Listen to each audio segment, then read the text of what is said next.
Bienvenidos a nuestro comentario de la lección de la Iglesia Adventista del Séptimo Día Central en Tuxtla Gutiérrez. Bienvenido, Cristian.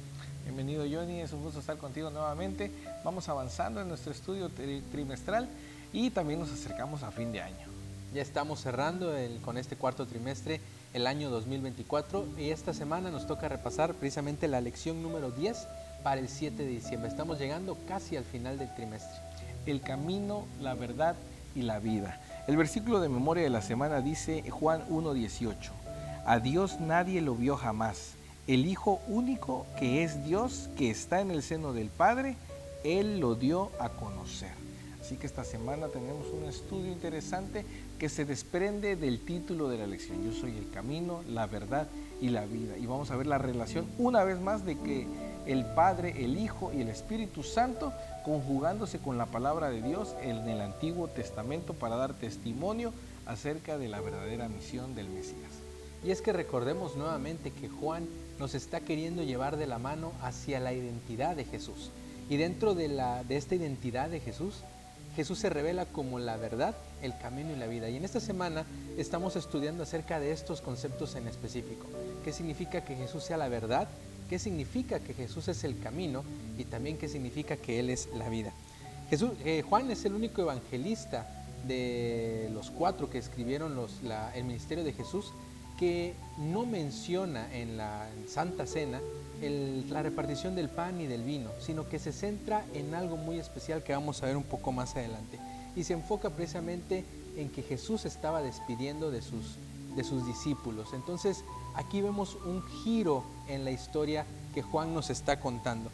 ¿A dónde iba Jesús? ¿Cómo estaban los discípulos en ese momento? Había confusión quizá entre ellos porque su maestro se iba. En esta semana estamos observando cómo Jesús los prepara para ese momento en el que Él ya no iba a estar físicamente con ellos, pero sabía qué enseñanzas les iba a dejar para que hasta nuestros días podamos seguir el camino de Jesús. Y puede ser que nosotros nos veamos reflejados en esos discípulos confundidos, que no tenían claro todavía qué es lo que iba a pasar con ellos después de la despedida de su maestro. Sin embargo, vamos a estudiar cómo el Señor Jesús los guía de la mano y con amor hasta el último momento les sigue enseñando. El estudio de esta semana lo vamos a dividir en 2 partes. La primera va a ser Jesús como el camino y vamos a estudiar la despedida de Jesús, la seguridad de su regreso y la afirmación de que Él es el camino. Y la segunda parte se centra en la verdad. ¿Quién es la verdad? Sabemos que yo soy la verdad, es la afirmación de Jesús. Y también dónde encontrar la verdad, todo esto a la luz de la palabra. Y vamos a pasar a nuestra primera parte de la lección, la despedida. Porque como comentábamos hace unos momentos, Jesús se reúne con sus discípulos antes de ser arrestado, justo antes de que ya fuera apresado, se reúne con sus discípulos en el aposento alto. Y la redacción que hace Juan de este momento es un poco diferente con respecto a los demás evangelios, porque aquí se centra en el momento especial que estaba pasando Jesús con sus discípulos. Y esto parece ser una despedida, es decir, Jesús diciéndole adiós momentáneamente a sus discípulos y diciéndoles que van a quedar ahora ellos a cargo. Y sucede algo muy interesante en esta noche, porque dice la palabra de Dios en Juan 13, 3 al 4. Sabiendo Jesús que el Padre le había dado todas las cosas en las manos y que había salido de Dios y a Dios iba, se levantó de la cena y se quitó su manto y tomando una toalla, se la ciñó. Jesús le lava los pies a sus discípulos. Sí, y aquí me llama la atención cómo Jesús llevaba el momento y una cadencia perfecta en la historia, tanto de las ceremonias del pueblo de Israel de ese tiempo, para que poder sincronizar su ministerio con esto. Si recordamos, estábamos en vísperas ya de la Pascua y el Señor Jesús representaba ese sacrificio, el Cordero Pascual, el verdadero, hacia donde apuntaban todos los símbolos que el pueblo de Israel había estado repitiendo año tras año. Entonces, también la lección nos da luz diciéndonos que en aquellos tiempos era muy común que la gente anduviera con sandalias. Y pues sabemos que los caminos todos eran de tierra, polvorientos, accidentados. Entonces era muy común que cuando llegara una visita al hogar de alguien, el siervo, el esclavo, pues normalmente eran los que salían al encuentro y les lavaban los pies a esos invitados para que pudieran ingresar a la casa y se sintieran cómodos, limpios y que sobre todo representaba esa hospitalidad. El lavarle los pies a los invitados era una actividad que hacía normalmente la servidumbre. No lo hacía el dueño de la casa, no lo hacía quien daba el hospedaje, sino mandaba a alguien, porque era una actividad humilde, era algo de servicio que no cualquier persona hacía. Y si recordamos, los discípulos, cuando siguieron a Jesús, y discutieron incluso quién iba a ser el mayor de ellos, diciendo: yo quiero sentarme a tu diestra, Padre, quién de nosotros va a estar a cargo de qué. No, me imagino que a lo mejor si lo trasladamos a nuestros días: Padre, quién va a estar en tal secretaría, en tal ministerio, etcétera, etcétera. Se estaban discutiendo quién iba a ser el mayor de entre ellos, y Jesús, demostrándoles con una acción qué era el objetivo de su ministerio: venir a servir a los demás. No se menciona que hubiera un esclavo, no se menciona que hubiera alguien dedicado a lavar los pies. Entonces la Biblia dice que se ciñó una toalla y empezó a lavar los pies a sus discípulos. Y me gusta, por ejemplo, retomando lo que dijiste al principio, que Juan solo se centra en esta parte y lo hace de una manera detallada, porque va narrando los movimientos de Jesús y cada acción que va haciendo, y entonces ese detalle, ese zoom que hace a esa escena, también se ve reflejado en la actitud de los discípulos, que muchos de ellos se sorprenden y: oye, pero tú eres nuestro maestro, tú eres nuestro líder, tú eres el Hijo de Dios, ¿qué pasa? Nosotros te debemos lavar a ti. Y Pedro es el de los primeros que reacciona y dice: Padre, maestro, tú no tienes por qué lavarme los pies a mí, yo te los debo lavar a ti. Y le dice: no lo permite. Y entonces Jesús le dice, y con amor y con la paciencia que le ha tenido a todos ellos, le menciona: es necesario que yo te lave. Entonces Pedro dice: no me laves solamente los pies, lávame completo.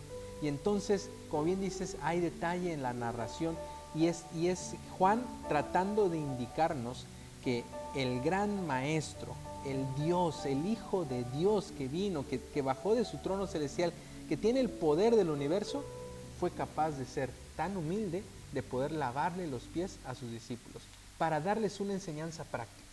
Ahora, la sabiduría del Señor Jesús pues es infinita, lo sabemos. Y Él sabía que sus discípulos constantemente olvidaban esas lecciones. Él les recordaba y les recordaba cómo iba a ser el final de su ministerio, pero los discípulos parecía que no se inmutaban de lo que su maestro les decía. Y si nos vamos más atrás, el pueblo de Israel experimentaba y experimentaba milagros y volvía a caer en idolatría al paso de los años. Entonces el Señor Jesús dijo: aunque ya les he hablado de que hay que servir, de que hay que ver por el menor, por el más pequeño, por el desfavorecido, en mi último acto con ellos, antes de mi sacrificio, voy a enseñarles acerca de la humildad. Y esto nos deja una gran lección que podemos nosotros interpretar en nuestros días, dentro de la iglesia, en nuestro desarrollo social. El poder, la autoridad, el estatus, mientras más elevados sean, no quiere decir que más nos vamos a servir de ellos. Al contrario, quiere decir que más aumenta la responsabilidad para servir a más personas. Y ese precisamente debe ser un sello de todos los que decimos que somos discípulos de Jesús, de todos los seguidores de Jesús, de todos los cristianos. El sello debe ser precisamente que nosotros seamos humildes, que en nuestras posiciones de poder podamos servir a los demás y no servirnos de los demás, porque eso es lo que hace un discípulo de Jesús. Y esta enseñanza, con esta acción, se la dejó a sus discípulos y nos la deja a nosotros hasta hoy en día. Así que es importante que reflexionemos en ello. Así que ese poder realmente, la implicación es poder ayudar, poder servir, poder alcanzar a más personas, así como el ejemplo que nos dio nuestro Señor Jesús. Y precisamente después de que hay varias conversaciones entre los discípulos, vamos a ir ahora a la seguridad del regreso de Jesús, porque en el ministerio de Jesús, Él le dijo a sus discípulos en varias ocasiones lo que iba a acontecer, a lo mejor en un futuro cercano, o profetizó acerca de lo que iba a pasar en un futuro un poquito más lejano. Y dentro de todo esto estaba su muerte y su resurrección, y que Él tenía que dejar la tierra para poder ascender al cielo. Entonces, cuando nosotros escuchamos que la persona a la que seguimos, que el líder, por ejemplo, a lo mejor algún pastor que decimos, bueno, él es un líder muy bueno, es un líder que nos ha llevado a la iglesia a cierto avance espiritual, que a lo mejor se va a mover, se va a jubilar, ya no va a estar aquí, pues decimos, bueno, híjola, quisiéramos que se quedara más tiempo. ¿Qué va a hacer de nosotros ¿Qué ahora? va a hacer de nosotros sin él? Entonces, pensando en esto, podemos ver más o menos qué era lo que sentían los discípulos. Sentían que se iba a ir su maestro y que se iban a quedar ellos sin quien los pudiera liderar. Pero maravillosamente en el inicio del capítulo 14 de Juan, el Señor Jesús les empieza a decir con mucho amor como siempre, no se turbe vuestro corazón, cree en Dios, cree en mí. Y les empieza a decir, ¿sabes qué? Me voy a ir, pero me voy a ir para prepararles un lugar a ustedes, porque yo quiero que donde yo esté, ustedes estén. Cuando termine esa obra de preparar esas moradas para ustedes, entonces voy a regresar por cada uno de ustedes. Y si yo hubiese sido uno de los discípulos que estaba escuchando, pues qué emoción, ¿verdad? Qué esperanza. No era una despedida de tristeza, sino era una despedida de que nos vamos a ver pronto y motivados para poder seguir avanzando en ese evangelio, en esas enseñanzas que el maestro había dado, para poder encontrarnos nuevamente más adelante. Y creo que era una despedida con propósito. Exacto. Es decir, no me voy nada más porque me tengo que ir, me voy porque quiero preparar un lugar para ustedes, para que donde yo esté, también ustedes estén. Era una promesa muy bonita y alentadora para ellos, porque si nosotros nos fijamos en el final del capítulo 13, que es el que conecta con el capítulo 14, pues vemos que Jesús estaba diciéndole, por ejemplo, a Pedro que lo iba a negar.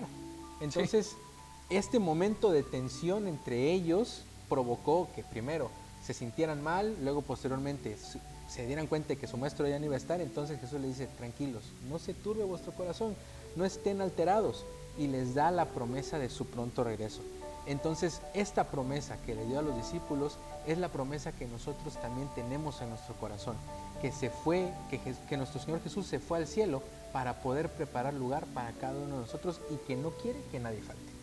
Y una vez más, entre los discípulos siempre había quienes el pensamiento era hacia lo bajo, hacia lo terrenal, y no interpretaban de la manera adecuada las palabras del maestro. Y entonces Tomás por ahí, cuando escucha esto, dice, bueno, Señor, pero ¿a dónde vas a ir, pues?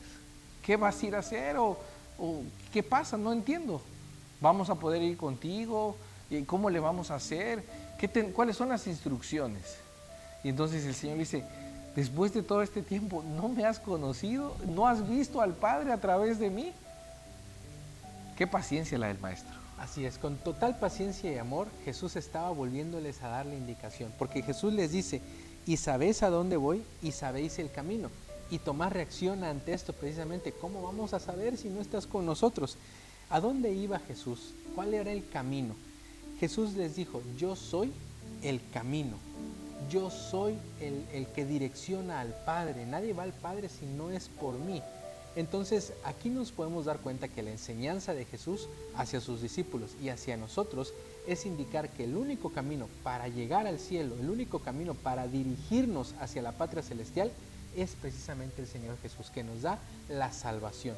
Porque hoy en día hay muchas personas que quizá quieran con sus méritos propios tratar de ser buenas personas, tratar de ganarse el favor de los demás, tratar de con sus propios méritos pues destacar para decir yo tengo algo de bueno en mi vida. Pero la Biblia nos está indicando y Jesús nos dice, yo soy el camino. No importa qué tan pecador creas que seas, no importa qué tan mal te hayas portado quizá o qué tanto mal hayas hecho. Si tú sigues el camino te dirigirá hacia Dios y ese camino es Jesús. Exacto, Jesús vino a hacer ese enlace, ese puente, esa autopista para poder llevarnos directo hacia el Padre. Porque a través de Jesús nosotros íbamos a poder conocer la verdad. Y esa es la segunda parte de nuestro estudio. Ya vimos que Jesús es el camino y todas las señales, todos los indicios y el propósito y el por qué se fue. Pero ahora vamos a ver también es la verdad y de qué manera el Señor Jesús es la verdad. Aquí Juan relaciona la verdad precisamente con las tres personas de la deidad. En Juan 8:40 dice que la verdad procede del Padre. Ahí está hablando acerca de Dios Padre.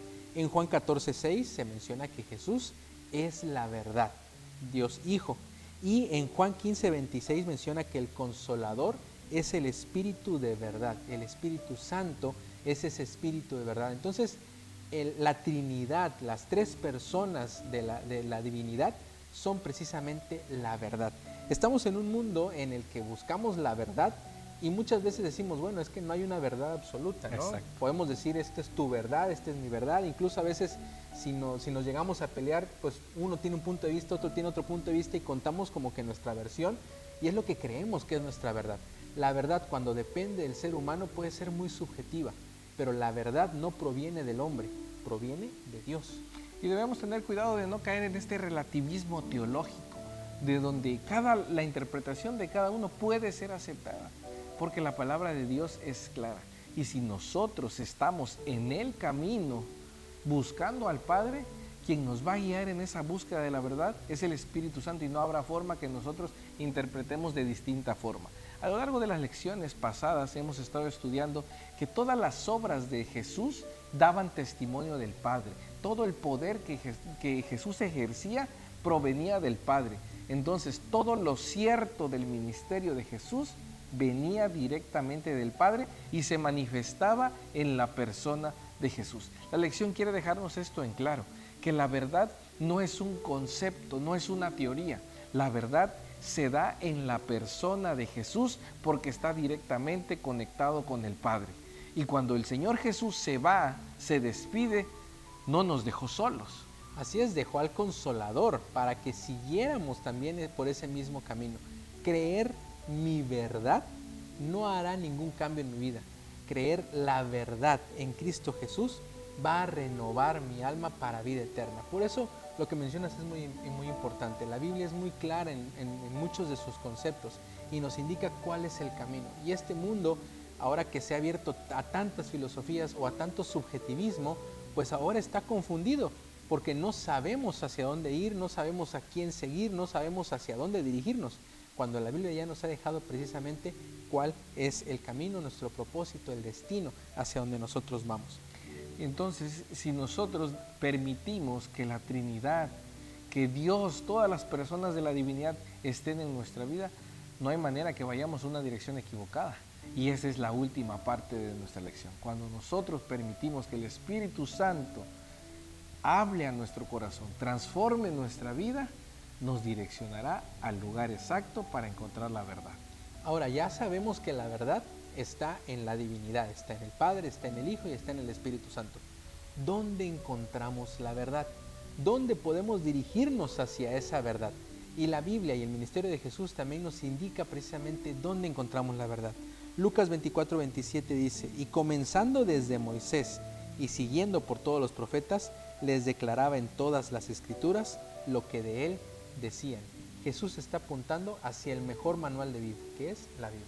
Exacto, todas las evidencias que necesitamos del poder de Dios, del ministerio de Jesús y de su amor, y también de la intervención del Espíritu Santo, lo encontramos en la palabra de Dios, en las sagradas escrituras. Y lo más importante es que el Señor Jesús y los profetas y sus seguidores ocupaban lo que para ellos eran las sagradas escrituras en ese momento, y en todo momento citaban a Moisés, como estudiamos la semana pasada. Qué bonito es que vayamos confirmando y dándole la utilidad de vida a cada uno de estos conceptos que hemos venido estudiando. Entonces, ¿dónde encontramos la verdad? ¿Dónde hay evidencias del amor y la verdad? En la Biblia. Y muchas veces queremos encontrar la verdad a lo mejor en un líder carismático, a lo mejor en alguien, una persona que me pueda guiar. Sin embargo, nosotros como seres caídos podemos fallar, podemos equivocarnos, pero Dios ha dejado en su palabra esa luz que nos puede guiar hacia la verdad. Porque como bien dijo Jesús, desde Moisés, pasando por los profetas, todo está indicando que las escrituras hablan acerca de Jesús y de su ministerio. Están llevándonos hacia ese camino. Y muchas veces he escuchado que hay personas que a lo mejor dicen, bueno, el Antiguo Testamento ya pasó, el Nuevo es el que está funcionando. Otras personas dicen, estamos bajo la gracia. Bajo la gracia. Hay otras personas que desprecian la Biblia y dicen, bueno, es un libro nada más. Sin embargo, si nos damos cuenta, desde el Génesis hasta el Apocalipsis, todo es una carta de amor en la que se nos presenta a un Dios creador, un Dios sanador, salvador, y un Dios que nos va a llevar al cielo para vivir por la eternidad con Él. Por eso es importante que vayamos a la Biblia, que nos guiemos por lo que la Sagrada Escritura nos está diciendo, para que así tengamos una vida buena en esta tierra y también podamos tener un propósito en una vida futura. Exacto. Entonces la palabra de Dios nos va contando nuestro origen y nos dice desde dónde Dios nos formó, nos dice dónde nos equivocamos, cómo hemos errado, pero también Él nos dijo cómo el plan que ejecutó para que pudiéramos ser salvos. Y en la parte final nos dice todas las señales que debemos atender y estar atentos para poder ser salvos y entender cuándo debemos actuar. El Señor Jesús nos deja este manual de amor, las Sagradas Escrituras, que es el verdadero libro donde podemos encontrar la verdad, las evidencias para ser salvos en Cristo Jesús. Elena de White nos dice en El deseo de todas las gentes, página 618, lo siguiente: no hay muchos caminos que llevan al cielo, no puede cada uno escoger el suyo. Cristo dice: yo soy el camino, nadie viene al Padre sino por mí.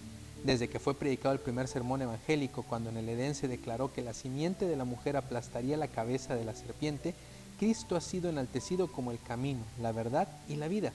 Él era el camino cuando Adán vivía, cuando Abel ofreció a Dios la sangre del cordero muerto, que representaba la sangre del Redentor. Cristo fue el camino por el cual los patriarcas y los profetas fueron salvos. Él es el único camino por el cual podemos tener acceso a Dios. Todo apunta hacia la persona de nuestro Señor Jesús. No es un profeta, no es un líder religioso, no es un pastor, no es un anciano, es Jesús. Jesús es el único que puede guiar nuestras vidas a un puerto seguro. Yo creo, Johnny, que no hay lugar a ninguna duda después de este estudio. Tengamos seguridad que estamos en el camino correcto. Si nosotros estudiamos la Biblia, si nosotros buscamos a Dios en oración, si nosotros dejamos que el Espíritu Santo entre en nuestra vida, como lo hemos comentado en las diferentes lecciones, vamos a ver resultados en nuestra vida espiritual. No resultados económicos quizá, no resultados de prosperidad mágica como lo ofrecen a lo mejor algunas filosofías. No estamos buscando eso, digamos es secundario. Lo que estamos buscando es la paz que Dios da y el propósito de vida, y que Jesús nos ofrece la vida eterna, que Él sea nuestro camino, que Él dirija nuestro andar y que podamos encontrarlo a Él en las Sagradas Escrituras. Ojalá este estudio, este comentario de la lección nos pueda dirigir hacia ello y que no busquemos nada más en estos contenidos lo que es la verdad, sino que vayamos a nuestra Biblia y que ahí encontremos el camino hacia el cielo. Te agradezco, Johnny, por haber tenido este espacio una vez más y que hayamos disfrutado de un estudio profundo de la palabra de Dios. Así que los esperamos la próxima semana. Compartan este video con más personas para que podamos seguir comunicando la palabra de Dios. Si hay algún comentario, si hay alguna pregunta, si hay algún pedido de oración, lo pueden dejar en la cajita de comentarios en nuestras redes sociales. Les agradecemos que estén con nosotros en esta ocasión. Gracias, Cristian. Gracias, Johnny. Dios les bendiga.